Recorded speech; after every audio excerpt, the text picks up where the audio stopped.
At the same time as we moved into the 20th century, the older families were being replaced. The Kernihans, the Rows, the Knowles, the Armsteads, the Peters, the Perkins, the Stewarts, the Houstons were gradually disappearing from the Bend of the River area. New families named Smith, O'Neill, Walker, Perry were beginning to show up in that area. To this day, the Bend of the River is still largely agricultural and largely tenant farm. There's very few houses in that. I once made a bet with Howard Jones. I don't know how many of you knew Howard, but Howard and I were sitting on Bubba's porch and discussing a section of land across the road. Howard pointed out, he said that he bet that there were more people living on that section in 1926 than there were within 5 miles of my house at this day. He was right. There's been practically depopulation of the Bend of the River, which is probably going to change in the next little bit. For instance, in the next month or so, there's going to be about 1,600 acres of land sold in that area. So you may be witnessing a change in the characteristic of the Bend of the River very soon. At that point, I'd like to digress just a little bit and show you some slides. I wish I could take credit for these, but Billy has changed since I did grow up. It looks pretty much like it did. My mother taught Sunday school here. I slept right back over in that corner somewhere. A lot of fond memories of growing up there. This is what a lot of people think of in the Bend of the River. It's a lot of green, rolling meadowlands, row crops. The crops in the area now consist primarily of cotton, beans, and corn. In the early 1820s and 30s, there were other crops mixed in. Some of your vegetable crops, tobacco, and certainly hogs and cattle and all that you needed to run a plantation. We'll skip these. Billy knows more about those. This is the entrance to my house. This will be part of the Kernihan plantation. This is the backside of my house. This is the original part of my house that was built by my parents starting in 1939. Now, as many of you know much better than I did, it took them nearly 6 years to complete the house.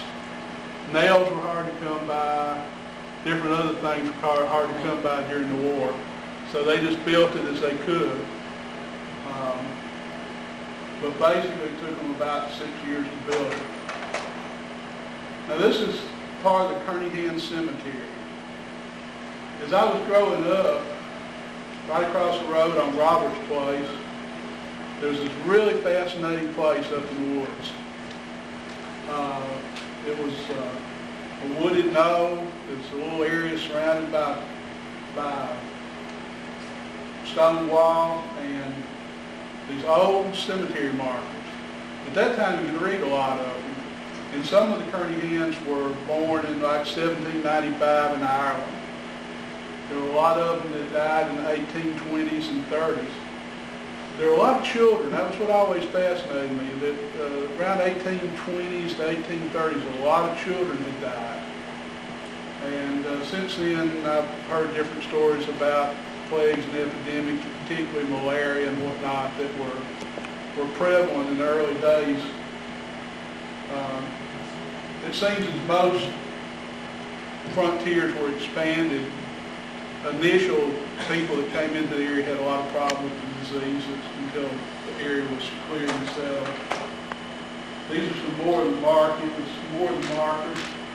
That's Robert Kernihan, and I believe that's January 4th, 1860.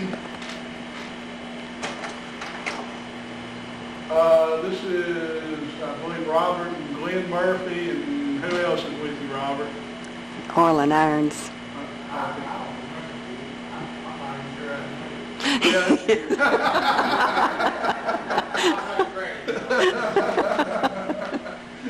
I recognize the hat. Robert's father, I can tell a lot of stories on Robert's father. You probably tell a lot on mine. But Robert's father was Ray Walker. Among other things, Ray was a farmer and a cotton merchant. But Ray always had you could always tell where Ray had fixed a fence. Now, every day that he came to Bend the River, he came in a white shirt and a tie.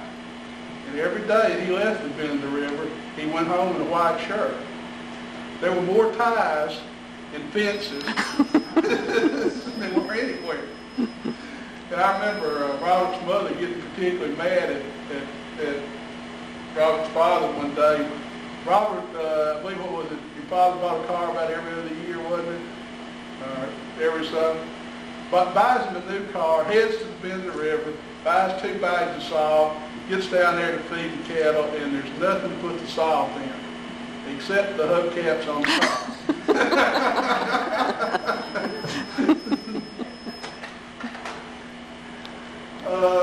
Let's see. This is Millie, help me with this one. It's Neil Rowell. Okay, that's the Rowell house. It doesn't look right there to me. I see it from another angle. The Rowell house is about 2 miles to the west of the Kerningham place. Built by Dr. Rowell. It was, in my young growing up, it was a beautiful house. It's hard to tell there. It's brick. It's beautiful hand-made brick. Had a big magnolia tree out in the front yard. I don't remember the porch. That's what one thing was growing. Big fireplace, a wonderful house. I think at one time in the Historical Society tried to buy that house. I believe It's been gone a long time. it has. I believe they did, but for some reason it never did, and then it was eventually torn down. Nancy O'Neill's Coger House. Coger House. This is a wonderful redo of this house. Nancy O'Neill has redone it at great expense. Beautiful house now. When she took over and started redoing it, it had gone down to the point where it's hard to imagine it looks as good.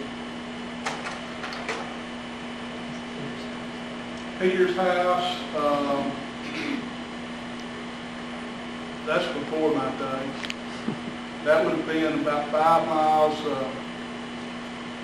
to the west of Florence on the Gunnford Road near the Peter Cemetery. That area up there that I call now James Walker's Bottoms were probably what he called the Sinks, and he named the plantation the Sinks. This is in Woodland. This is an area just to the south of my home. Sinking Creek eventually ends up at Woodland Springs, right across the road. Well, y'all would be sitting sort of in the creek if you were seeing it this way. Used to be a post office and store down there. It was a little community. It was also a good place to ford the river. Someone earlier had asked me, anybody know Tuck Walker? You people know. Well, somebody asked me, was I related to Tuck Walker? And Tuck always told me a story about our relationship. We're actually, as far as I know, more related on the Darby side through his mother than we are on the Walkers. But he said his father and my grandfather considered themselves fighting cousins. He said the way that came about was that one day my grandfather, upon hearing that somebody who owed him money was fixing to forge the creek from Colbert, or the river from Colbert County to Lauderdale County in Woodland, had gone down with his pistol and was hiding out in the woods near the forge. And it just so happened that Tuck Walker's father came along about the time this other guy was, which was just at nightfall. Well, they hollered at each other and started shooting, not knowing who it was. until the next morning when they peered out to see who was shooting at who. And that's how they decided they were fighting cubs. That's just the Woodland Cemetery, Darby Cemetery. Yeah, Right by that Woodland. Woodland, yeah, the church would have been where we're standing, I guess.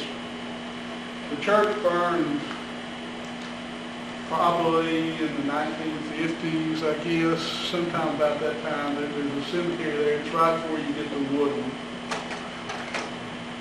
Popular coon hunting place. This is a Smith house. Now located on the river. Wanda Smith,